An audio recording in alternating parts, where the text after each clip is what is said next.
What happens when one of Twitch's most beloved creators becomes the center of one of the most violating scandals the streaming world has ever seen? And the platform that she helped build it on does almost nothing about it. QTCinderella has spent years establishing herself as one of the streaming industry's most genuine personalities. But her story is also one of betrayal, exploitation, and a platform that consistently fails its creators. Hi, I'm Viral Observer, and I make daily YouTube documentary-style videos on the largest influencers and celebrities in the world. Today, I'll be discussing the dark side of QTCinderella. Most people know QT as the creator and host of the Streamer Awards, which she built essentially from scratch into one of the most watched events in streaming culture. Alongside that, she's maintained a loyal Twitch audience for years by genuinely being herself on stream. Emotional, funny, unfiltered, but that same authenticity has also made her a target. In early 2023, the deepfake porn scandal hit the streaming community like a truck. Fuck the fucking internet. Fuck the constant exploitation and objectification of women. It's exhausting. It's exhausting. And the person that made that website, I'm going to fucking sue you. I promise you. Multiple female streamers, including QTCinderella, discovered that AI-generated explicit content had been used using their likeness, which was being mass-produced and distributed without their consent. QT's response wasn't exactly a carefully worded PR statement.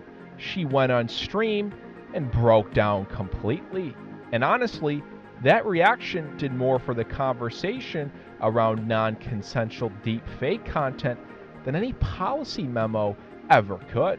What made it worse was finding out that fellow streamer Atriarch, someone in her close circle, had been caught with a browser tab open to one of these sites featuring her and other female streamers, including Pokimane and Maya.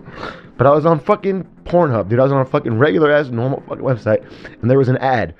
There's an ad on every fucking video for this fucking. So I know other people must be clicking it because it's on every fucking video for fucking deepfake thing. And then I click it, and I'm fucking in this fucking rabbit hole. And at 2 a.m. I don't know. I got morbidly curious, and I clicked something, and I it's just fucking it's gross. He did in fact apologize publicly with his wife, a fellow content creator, as she stood by him. However, QT made it clear that she did not find it acceptable, and the emotional weight of that stream was something even casual viewers couldn't brush off. Real quick, guys, if you're enjoying this type of content, please go ahead and hit subscribe. This really helps the team and I understand what kind of content you're looking for.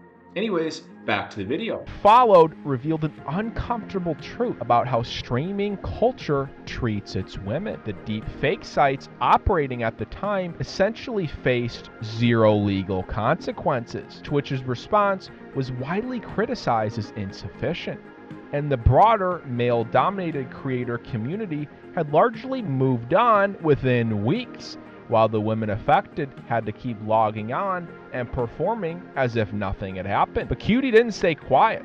She used the platform to push for actual legislation around AI-generated non-consensual consent. And to her credit, she's been very consistent about it. But the controversy didn't start or end there.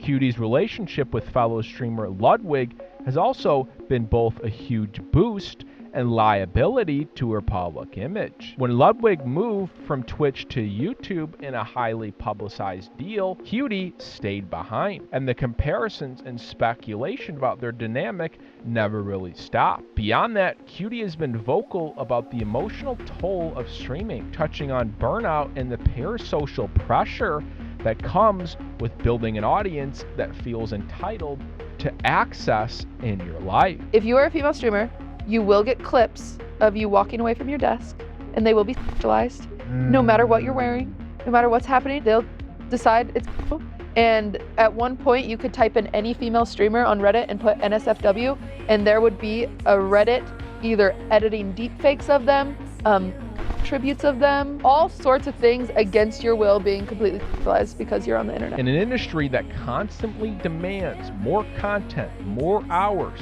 more personality, she's been one of the few to say publicly that it's genuinely unsustainable. At the end of the day, QTCinderella is one of the more complex figures in the streaming space.